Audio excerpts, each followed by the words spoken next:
ఏంది మామ ఇక్కడ చాయ్ 6000 రూపీసా? హాయ్ గాయస్, ప్రీమియం టీ లాంచ్కి అయితే వచ్చాం మామ అస్సాంలో. ఇక్కడ చాయ్ 100 రూపాయల నుంచి 6000 రూపాయల వరకు ఉందంట. వెళ్ళి చూద్దాం లోపల.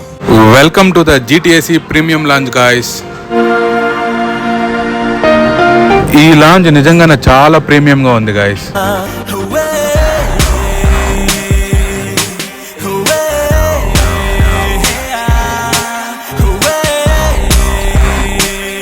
ఇదిగో మామ మెనూ చూడండి, 100 రూపాయల నుంచి 6000 రూపాయల వరకు ఉంది. మనం ఆర్డర్ ఇచ్చిన ఛాయ్ అయితే వచ్చేసింది గాయస్. ఇందులో ఏమేమి ఇచ్చారంటే ఒక మగ్గు, ఒక గ్లాసు, 4 చక్కెర ముక్కలు, 4 బిస్కెట్లు ఇచ్చినారు మామ. చక్కెర ముక్కలు వేసి కలిపేసాం మామ. Chairs guys. మరి దీని టేస్ట్ వచ్చి సూపర్, నిజంగా దీని టేస్ట్ అయితే సూపర్గా ఉంది మామ. నేనైతే డైరెక్ట్గా మగ్గుతోనే తాగేద్దాం అనుకున్నా. కాకపోతే చాయ్ ఈ గ్లాస్లో తాగితేనే దానికి ఒక పవర్ ఉంటుంది. తెలుసు కదా గ్లాస్ పవర్. ఈ చాయ్ రేట్ ఎంత ఉంటుందో కామెంట్ చేయండి మామ.